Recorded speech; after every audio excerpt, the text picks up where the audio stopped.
There are still many mysteries shrouded in the depths of our nation's rivers. Their winding, sinewy waters have carved trails through time, stirring reflections of an elusive past. Their turbid depths seem void of life, but are alive with nature's miracles, a diversity of simple and complex organisms that inhabit this beautiful, yet seemingly ominous underwater world. There is still so much to learn about our nation's rivers, about the ancient survivors who have inhabited these waters long before dinosaurs roamed the earth. Prehistoric relics, cloaked in the secrets of an enigmatic past.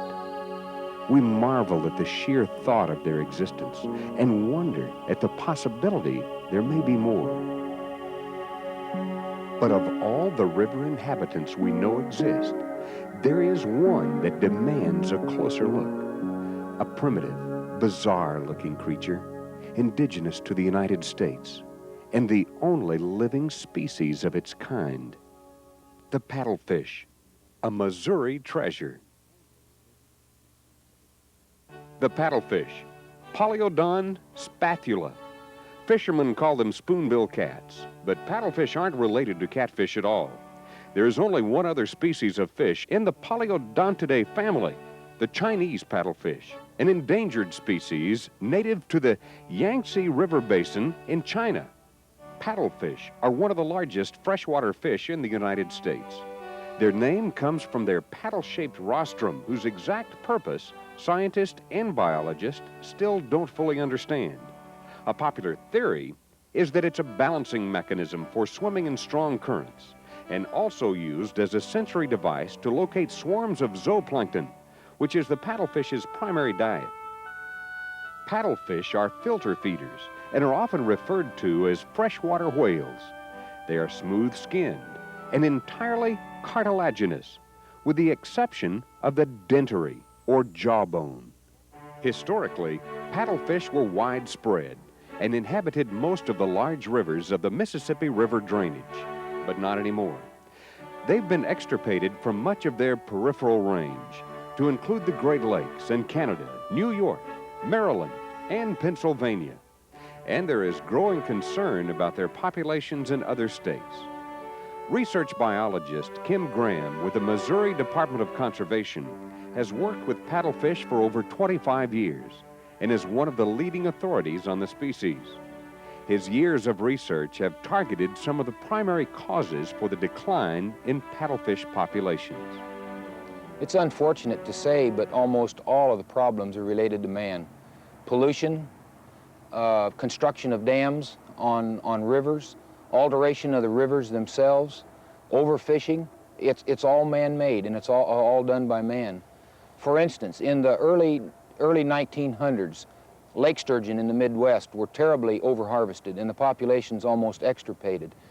Because of the demand for the roe, for caviar, and for the outstanding flesh that both the sturgeon and the paddlefish have, once the lake sturgeon populations were diminished to the point that they were no longer there in numbers that was feasible to fish for them, the paddlefish became the prime target. Paddlefish populations were really exploited heavily in the early 1900s in the Mississippi and Missouri rivers. We're talking about hundreds of tons of fish a year. And in a matter of 20 or 30 years, they were pretty well knocked down to the point that there really weren't that many fish left. And it was about that same time then that man started altering the big rivers. Barge traffic became a thing that man started wanting to do. We started narrowing the rivers to get the water off the country faster, putting in wing dikes, destroying all kinds of habitat. And all of these things were compounding factors, and none of them were good for the paddlefish. In the 1980s, paddlefish populations were once again noticeably on the decline, particularly in Missouri and Tennessee. During that time, there was an embargo on Iranian shipments because of the hostage crisis in Iran. There was also a boycott on Soviet products over the invasion of Afghanistan. These trade restrictions cut off American caviar producers from their supply of the highly prized sturgeon caviar from the Caspian Sea. Producers needed a substitute. something of quality that would pass the test of the social elite, where these salty little black pearls would find the most discriminating palates and the money to back them up. Paddlefish eggs were a likely substitute because they closely resembled the eggs of the Caspian Sevruga sturgeon in size, color, and taste. The potential was there. All that was needed was the right marketing strategy. Before anyone realized, the demand was overwhelming the supply. The price for paddlefish caviar soared and often sold under the title of American Sturgeon Caviar in some of the finest specialty stores in New York and Dallas, retailing for as much as $238 a 14-ounce tin, which is the typical weight of a caviar pound. It was still a great deal less than the rare Beluga caviar, but held its own with the Russian Sevruga. Paddlefish caviar was making news. Articles appeared in major newspapers such as USA Today and the Wall Street Journal. One feature was brought to the attention of federal agents and led them to believe there was a group in Missouri that was illegally commercializing paddlefish roe.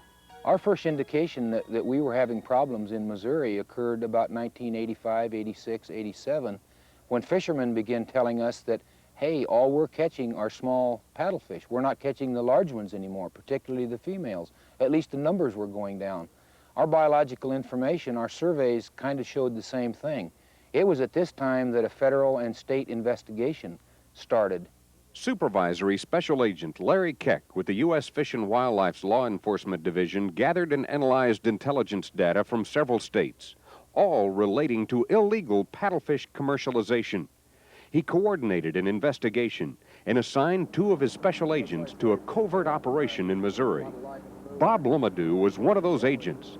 He and Special Agent Manny Medina were first to go undercover, disguised as poachers. These people were serious about what they did. When we first got in with them and got in undercover with them, they told myself and the other agents involved that if they did find out we were agents, that they would kill us. And we had no doubt that they meant what they said. Not only did they all carry guns, but it was very dangerous being out there with them at night on the waters, because we knew that they could simply push an agent overboard and hold them down with an oar, or simply throw a net over them and then just say that it was an accident. These people were in this for one thing, and that was for the money. They talked about caviar as black gold, and they were up there without any regard to the resource or what they were doing to the paddlefish population or anyone who got in their way. The poachers used long nets with 10-inch mesh as part of their arsenal to rape the rivers. They kept the nets hidden along the riverbank until they were ready to move in, then worked quickly and quietly, stealing through the night, stringing their death traps in such a way they'd seal off an entire arm of the river. The nets didn't discriminate against species, so literally hundreds of big fish were trapped in the nets each night. Catfish, gar, and of course, the prized paddlefish. There wasn't time to distinguish males from females during the frenzied search for black gold.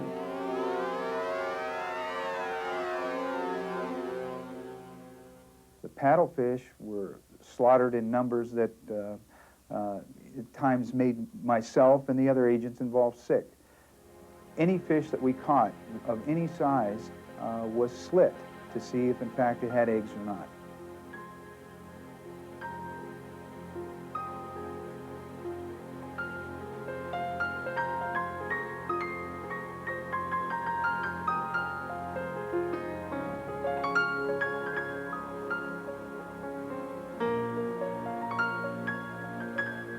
The river turned red with blood.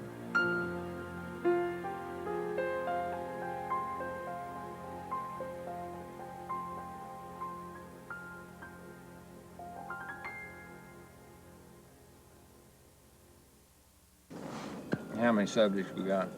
Got 3. I have seen white buckets that appeared to have eggs, and I've also seen a tub that looked like it had a net in it. We got a probable cause. 10-4. Any weapons? Have not seen any.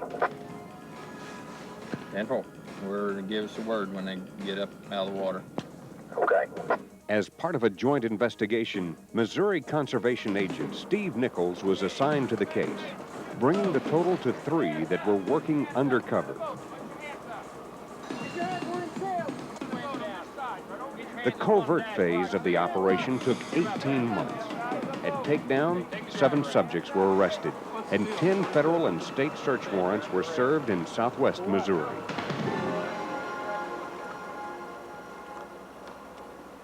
Got eggs over here, Rob. Got eggs? Got eggs. Here's a net. All right, guys, be careful. I got a egg. Got a gun! Got another gun. Another gun. Here you go, John. 23 people were arrested, charged, and successfully prosecuted in state court in Missouri. On a federal level, the U.S. Attorney's Office was relentless in their prosecution and took strong positions on the wildlife charges. 6 defendants pled guilty to felony charges of interstate trafficking in wildlife. They were fined and sentenced to time in federal prison.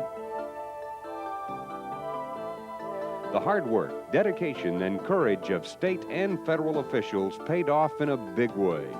Federal Judge Alan Edgar, who presided over the felony offenders in Chattanooga, Tennessee, was very direct with his response to their surprise at receiving prison sentences. We can no longer tolerate the destruction of our nation's natural resources for the short-term profit of a few. Paddlefish is an animal that can live to extremely long ages. They can commonly live 20 to 30 years old. They don't mature. The females, for instance, don't mature until they're 10 to 12 years old, and the males 6 to 7. The females don't spawn each year. They have periodicities of 2 to 3 years in their spawning cycles. Their spawning requirements are very, very exacting. 3 things must occur before paddlefish will spawn. The water temperature must be from 55 to 60 degrees. The photoperiod, which occurs in spring, must be just right, and there must be a proper rise in the river. It takes the precise timing of all 3 of those events. Historically, paddlefish did not spawn every year because all of those things only occurred about every 4 or 5 years. Where and how they reproduce is still pretty much a mystery. There's probably only a handful of biologists that have ever seen a paddlefish reproduce naturally. It's not that well known, and it's still a deep, dark secret in a lot of states today.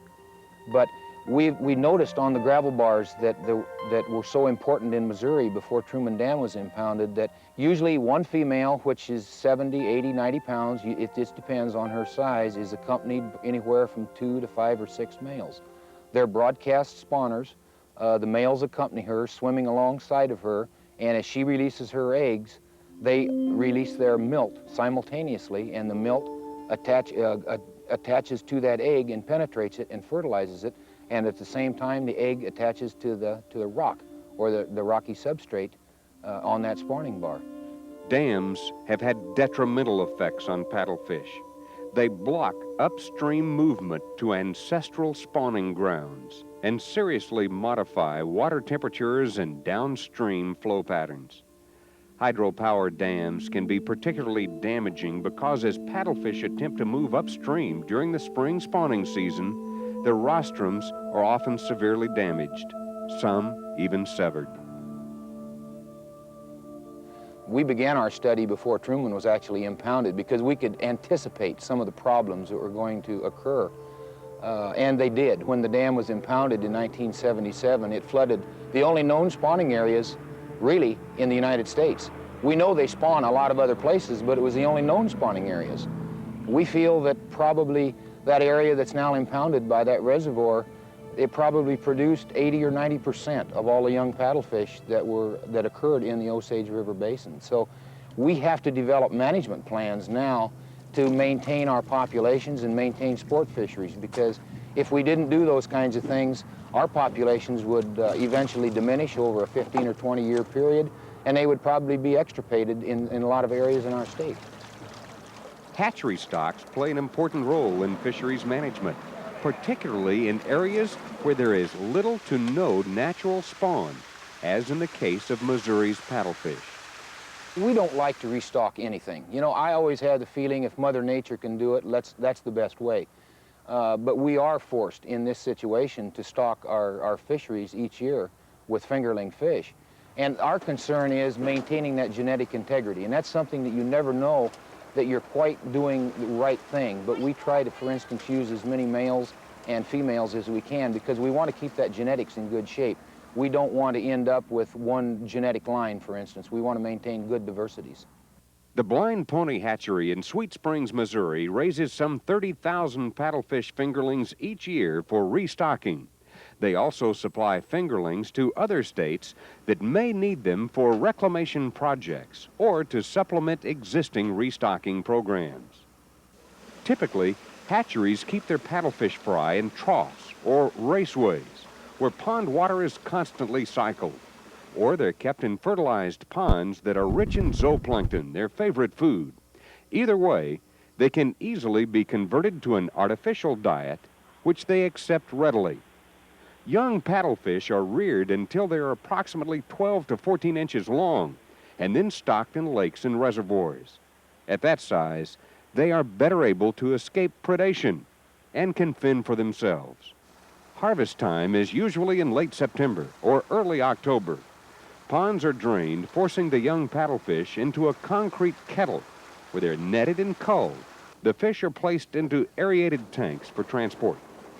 Once at the lake, the restocking procedure goes quickly, and a new generation of paddlefish is well on its way.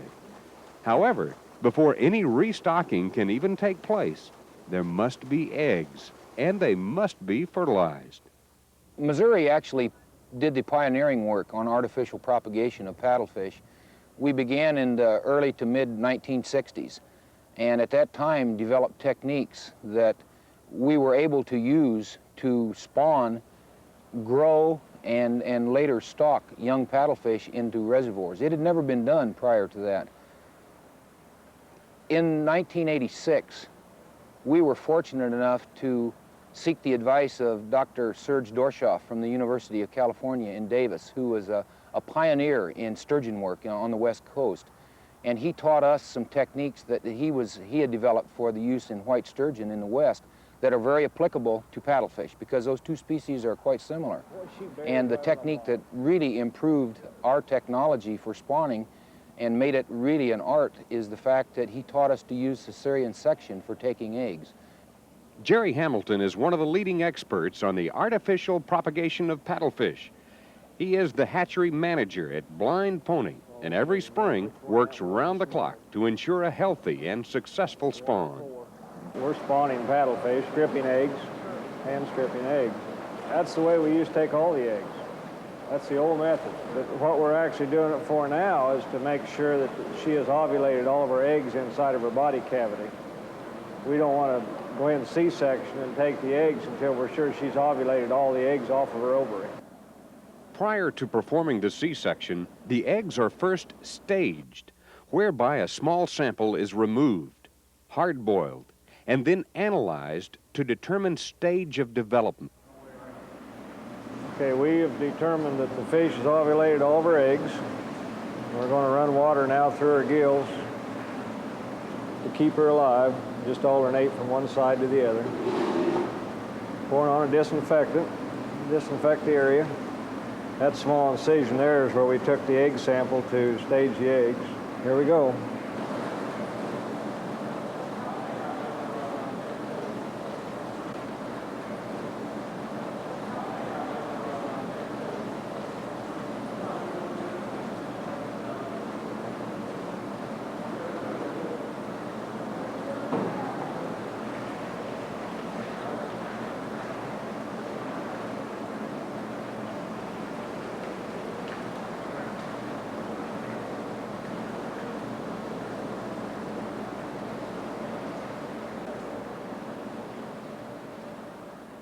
After egg removal, the incision is sutured and the female is put in a holding tank to recuperate.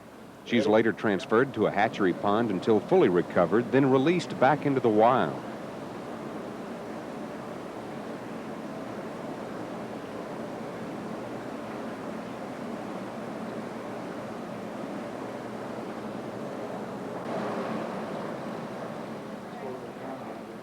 Milt is extracted from the males, then used to fertilize the eggs.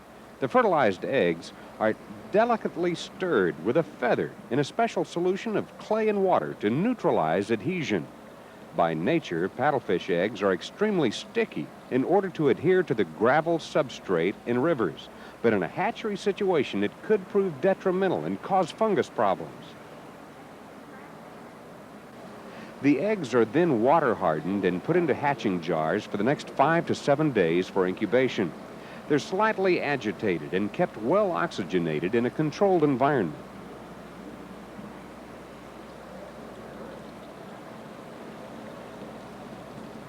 Transformation from embryo to larva happens rather quickly. The first noticeable difference is development of the notochord, usually within 24 hours.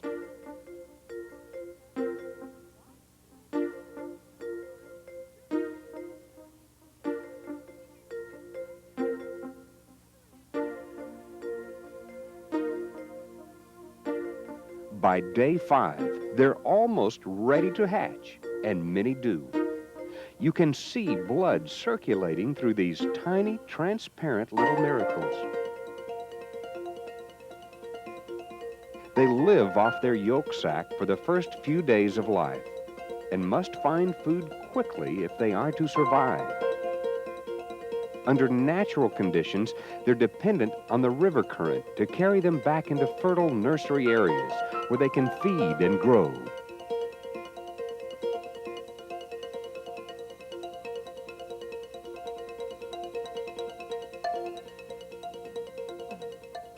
All natural reproduction of paddlefish in the Osage River Basin, as well as in other parts of Missouri, has been lost because of the construction of dams and the destruction of habitat as a result of man's attempt to tame and mold our natural rivers. In an effort to assist Mother Nature, the Missouri Department of Conservation has been rearing large numbers of paddlefish in state hatcheries and has instituted a restocking program in order to maintain successful sport fisheries. Paddlefish are an important sport fish in Missouri. Thousands of these freshwater giants are harvested each spring during the sport snagging season and commonly weigh in excess of 50 pounds. The current Missouri state record stands at a whopping 130 pounds.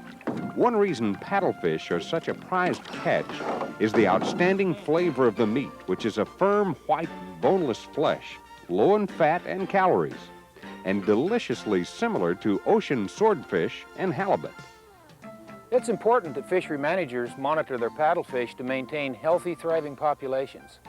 Paddlefish are not only a valuable natural resource, but they're an integral part of the Big River landscape and truly a Missouri treasure.